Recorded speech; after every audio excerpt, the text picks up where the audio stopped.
You are listening to Realign Your Life Podcast, where I discuss with you strategies on how to realign your life and move towards the direction you always want to. I am Vivian, the host of this podcast, and every week I will bring value on how to improve and realign your life either through a guest or my thoughts. I can't wait to share what we have this week. It's time to realign your life. Well, hello and welcome back to Realign Your Life Podcast. This is Vivian, the host of this show, and I am so excited and honored to have you with me today for this episode. So this is an episode today, and I'm putting that disclaimer out there already. I am not an expertise in finances. In fact, I need a whole lot of help with mine. I'm not very good with that area of my life, and I'm not ashamed to admit that, because where we need help, that's where we need help. And if you need help, don't be afraid to ask for it. But finances can cause a whole lot of issues in our lives. But I do know that when we have our finances in line, that can be an invaluable resource for us as we realign our lives. Did you know that there are over 2,000 verses in Scripture concerning money? Yeah, over 2,000 verses. And that is twice as many verses than prayer and faith. Yes, twice as many as faith and prayer. So you know it must be pretty important. In fact, 11 of Jesus's 39 parables talk about money. So I'm thinking, if it was important then, it's got to be pretty important now. And we know that in the world that we're living in now, there's so many things that are going on that can affect our finances. I don't know about the area of the country that you're living in, but I hear it all the time. The housing crisis, the mortgage and the apartment rent, the cost of food is going up. Transportation is difficult to find, the price of gas. So all of that affects us in our daily living. Those of us that are living, an average life, we have those same responsibilities or those same things as someone like Jeff Bezos. So we have those same things. We have a need for food. We need have a need for clothing. We have a need for shelter. So how are you doing in that area of your life? And a lot of times, those are things that we don't want to talk about. We want to put that mask on our face, and we go out and we look like everything is doing well and going well. But when we go behind that door, or we go behind that closed door, nobody really knows what's going on. So let's have that discussion today. I thought that this was a subject that we need to put out there. I will have a professional person that will come and give us some more tips. But I wanted to do this time. Okay. All right, y'all. So how can finances play a role as we realign our lives? First of all, it identifies our values and our priorities. It would tell us where we're overspending or underspending, and that lets us know where we might need to be making some adjustments in those areas. So if you or myself are out there spending on maybe shoes or a concert or, supporting events or things that are not bringing us any real joy or fulfillment, we might want to reconsider where we're putting and spending our finances again, or we're living way beyond our means. When we're realigning our lives, setting some goals, and once again, that goes back to making those realistic goals in our lives, which is going to cause us to live a more fulfilled life. Setting those goals that say maybe paying off debt, or investing in our education or career, or setting aside money for a down payment on a home. How about how finances can affect our lives by creating anxiety and stress in our lives? So we know that finances can create a whole lot of stress and anxiety. So how can we work with that?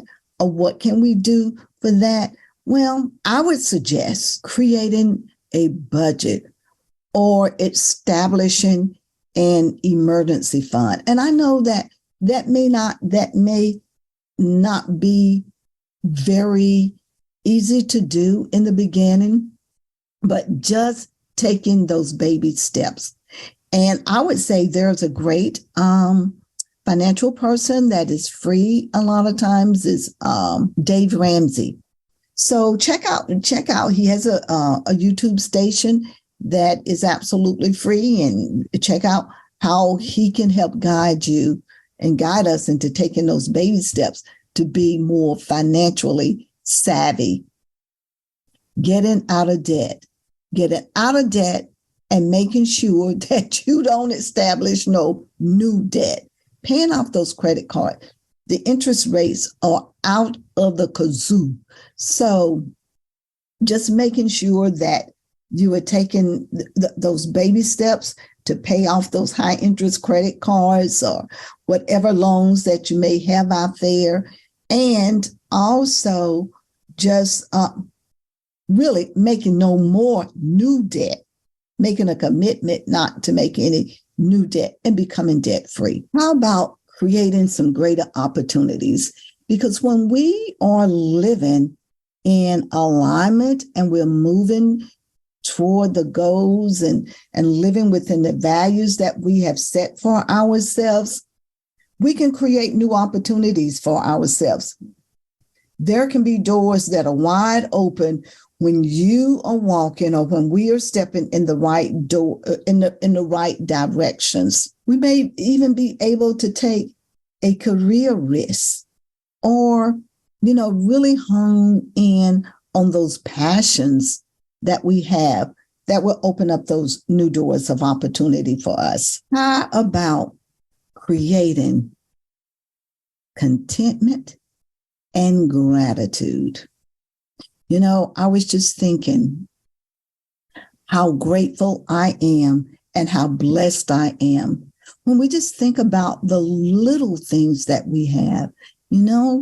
I have a car that is paid for and it doesn't use a whole lot of gas, but I also have can afford to put gas in the car.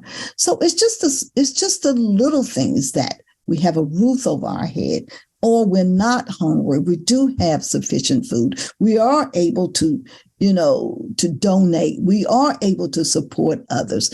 Our kids are healthy. We have our health. So it's just being able to live in that place of contentment and gratitude. I'm reminded of scripture in Philippians where Paul talks about he had been with the Philippians, and at one point they didn't have the opportunity to pour into his ministry also, but he was rejoicing because now they had that opportunity to do that. So your latter is going to be greater than your what is it that was behind you. So Paul talks about how he had learned this behavior to be abounding less and to abounding more. He had been without, and he knows how to has learned how to live with. So it's a learned behavior, and we can do that too. That's a great example for us.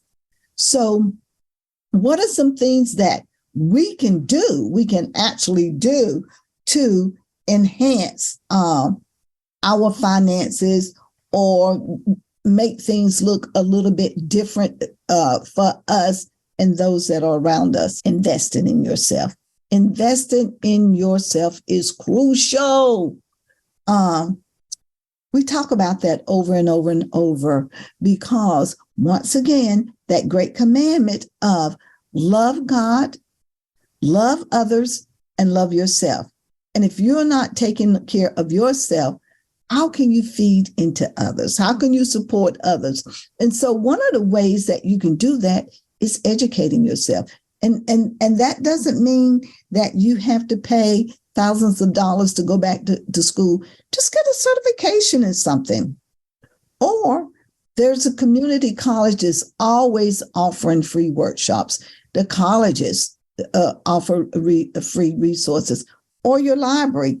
There are courses that you can take there, or get involved in some master classes. But investing in yourself is crucial. If you're like me, sometimes we have more than what we really need. So sell some items, or there's some things that you have that you no longer want or that you no longer use.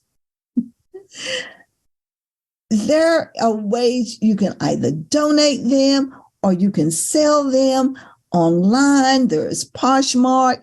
There is Facebook Marketplace. There are numerous ways. Oh, or have a yard sale or consignment shops. Consignment shops are great ways to, that you're going to get a portion of it and they would donate whatever you don't want back. And so you have killed two birds with one stone. Now, don't kill no birds. That's just a saying. Okay. Start your own business. You've got purpose. You've got passion, or you can get that side hustle over there for a couple of hours a week. What is it, something that you've been looking to do for a long time that you've really wanted to do? You can get your coach or you can get your mentor to help you to develop these ideas that you have. Now, do know that starting a business is not necessarily an easy thing to do. And there's going to be some risks involved in that. So make sure that you've dotted your I's, that you've done the research that you need to do, and that you know exactly what it is that you're setting out to do. And most importantly, have a plan in place. So these are just a few suggestions that I have about finances, but truly, if you need assistance in this area, there are people that are out there that can help you. There are the self-help credit unions. There are financial guides. There are people if you bank, you can go into the bank and they can help you. There are loads and loads of information online that can help you to get on your feet and to be able to be in that financial place where you want to be as you realign your life. So with that, I hope there was a nugget or two that you could pull from that. And if you found that this was a little bit helpful to you and you know somebody else that could use this information, please make sure you share it with them. I covet your thoughts. And if you want to reach out to me, you can do that at godskow@gmail.com. And I'll get back with you within 24, 48 hours, or you can DM me at Vivian Richardson on Facebook. Well, thank you so much for being with me today. I look forward to next week's episode. And in the meantime, peace. I hope you enjoyed this episode. The best gift that you could give me is to share this podcast with family and friends. And don't forget to review it. That way, this podcast will grow organically. If you need to reach out to me, please check out my Facebook page, DM me there, or you can email me at godskow@gmail.com. We have upcoming Bible studies that we would love for you to join us in, or if there is a guest or someone that you would like to see me interview on this podcast, please let me know. We are here to work together to realign our lives. Until the next episode, take care, and I look forward to sharing more and more with you as we realign our lives. Peace until next week.